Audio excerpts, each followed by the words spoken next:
Hello student, आज trigonometry के हम इस क्वेश्चन को सॉल्व करते हैं। सबसे पहले हमें क्या दे रखा है, in triangle P Q R right angle at Q. एक ट्रायंगल दे रखा है, एक त्रिभुज दे रखा है हमें, जिसका क्यू क्या है, कोण कितना है, एंगल कितना है 90 डिग्री, और ये क्या हमारा पी और ये आर। हमें पी क्यू की वैल्यू दे रखी है 5 सेंटीमीटर। ये तो दे रखी है 5 सेंटीमीटर, लेकिन हमें और क्या दे रखा है, P R plus Q are, यानी कि पी आर और क्यू आर इन दोनों का सम दे रखा है।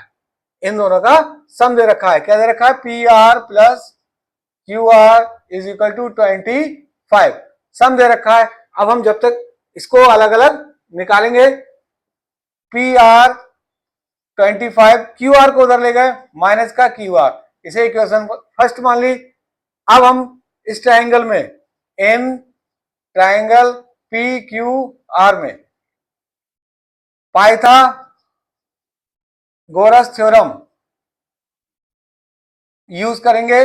पाइथागोरस थ्योरम क्या होती है, पी आर का स्क्वायर यहाँ यानी कि हाइपोटेन्यूज का स्क्वायर यानी कि कर्ण का स्क्वायर क्या होता है, P R square is equal to P Q का स्क्वायर। पी क्यू क्या है हमारा यहाँ पे, बेस, बेस मतलब आधार, आधार का square plus Q R, Q R का स्क्वायर परपेंडिकुलर का स्क्वायर, परपेंडिकुलर मतलब लंब का स्क्वायर। पी आर की वैल्यू हमने दे रखी है, कितनी है 25 माइनस क्यू आर का square whole square. P Q की वैल्यू हमें दे रखी है, पी क्यू की वैल्यू कितनी दे रखी है 5 का स्क्वायर, क्यू आर की वैल्यू हमें नहीं दी है। अब हम यहाँ पे फॉर्मूला लगाएंगे ए माइनस बी का होल स्क्वायर का। क्या होता है, ए माइनस बी का whole square is equal to क्या होता है, ए का स्क्वायर प्लस बी का स्क्वायर माइनस 2ab। तो यहां पर ये लगाएंगे 25 का स्क्वायर प्लस क्यू आर का square minus 2ab Q R is equal to 5 का स्क्वायर करेंगे तो 25 plus Q R square, Q R square Q R square दोनों इक्वल हैं, ये दोनों एक दूसरे से कैंसिल हो गए।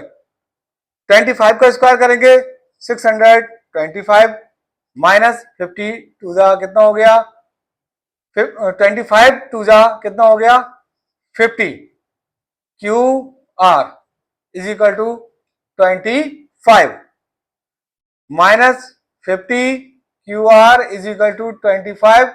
इसको उधर लेके जाएंगे, इक्वल के उधर लाने पर ये माइनस का हो गया, minus 50 Q R is equal to, इसमें से ये माइनस किया तो 625 में से 25 तो कितना आ गया 600, माइनस से minus cancel, Q R is equal to 600, ये क्या है अपॉन में 50 पहुंचेगा, जीरो से जीरो कैंसिल, 5 बन जा 5, 5 टू जा 10, तो क्यू आर की वैल्यू कितनी आ गई 12। हमारी क्यू आर की वैल्यू आ गई कितनी 12। इस क्यू आर की वैल्यू को हम किस में पुट करेंगे, इक्वेशन फर्स्ट में।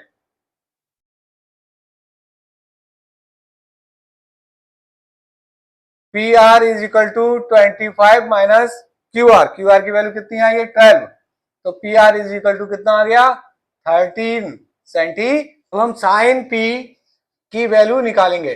Sign P is equal to क्या होता है, परपेंडिकुलर अपॉन हाइपोटेन्यूज। परपेंडिकुलर यहां पर क्या है क्यू आर, हाइपोटेन्यूज यानी कि कर्ण कितना है पी आर। क्यू आर की वैल्यू हमारे पास है, कितनी निकाली हमने क्यू आर की वैल्यू 12, और पी आर की वैल्यू अभी निकाली कितनी है 13, एक आंसर हो गया। अब किसकी निकालनी है हमें, कॉस पी की। कॉस पी क्या होता है, बेस, बेस मतलब आधार upon hypotenuse, P R square. P R क्या है, पी आर, पी क्यू की वैल्यू कितनी दे रखी है हमें 5, और पी आर की वैल्यू हमें कितनी दे रखी है 13, cos P is equal to इतना आ गया। अब हमें किसकी निकालनी है tan p, tan p is equal to perpendicular upon base, लंब बटे आधार। ये कितना है हमारा क्यू आर 12 और पी क्यू कितना है हमारा 5, ये हमारी tan की